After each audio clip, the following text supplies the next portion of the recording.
Về trường. Ra nó giọng núi sọt.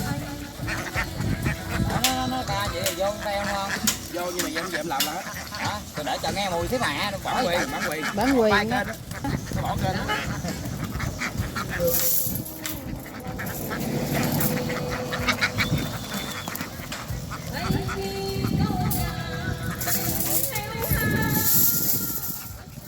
Kêu bánh ca đồ đậu để vô.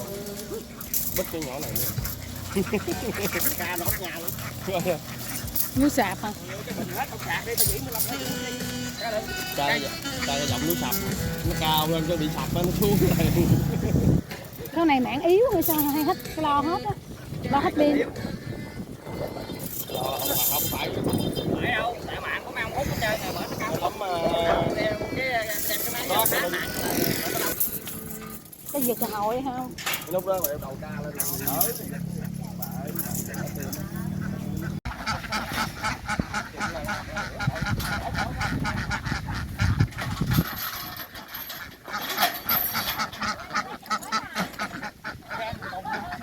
Ủa tới không cho ông gì mà chưa cho ra làng hả? Có con gì?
rồi. Bắt cái không, tôi bắt được rồi cái không. Ui không có được như vậy.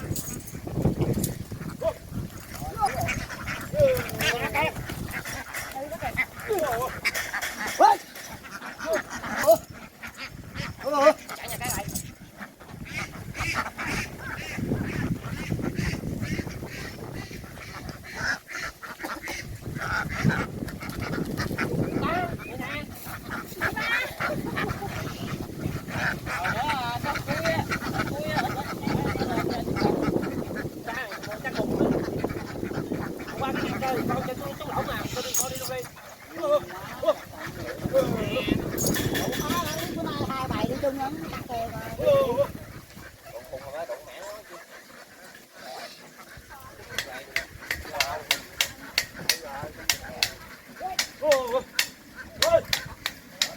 Đi qua bạn bắt mấy vịt ở dưới còn mấy vịt mà còn nằm á.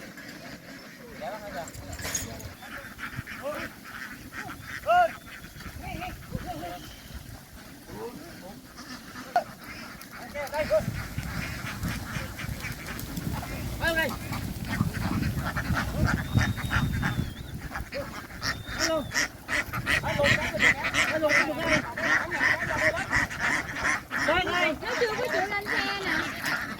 Ủa má hai chồng chưa té nè.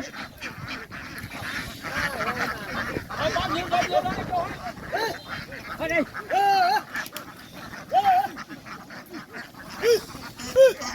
Thôi cái lùi hay lùi. Lùi lên đó. Còn mấy con ngoài này phải cũng nó là tụi đuổi lại không phải. Được không? Vô. Cái gì nó cũng nhiều kìa.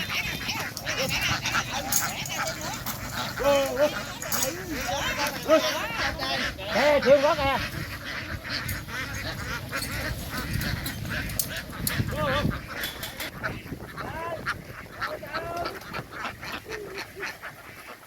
Đúng không? Thì nó dí. Nó dí nè. Thấy đây nè, thấy đây nè. Được luôn. Ở đâu hả? Nãy chị dòng phải hả? Má. Cái đứa này cặp.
Nghe Hậu ơi.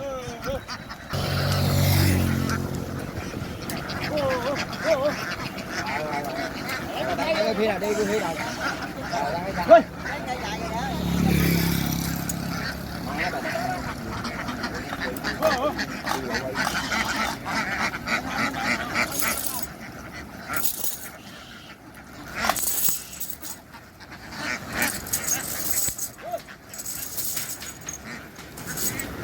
Rớt con ra kìa.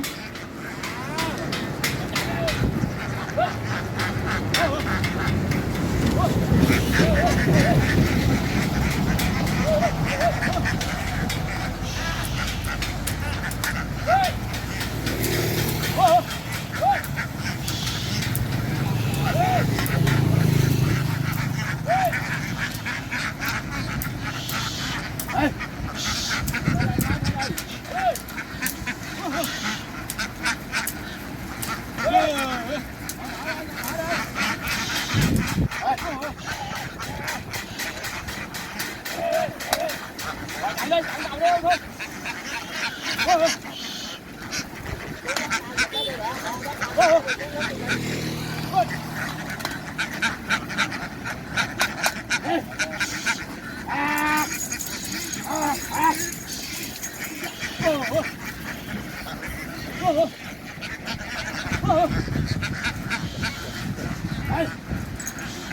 Ghê, ghê.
Rồi, không lên hả luôn.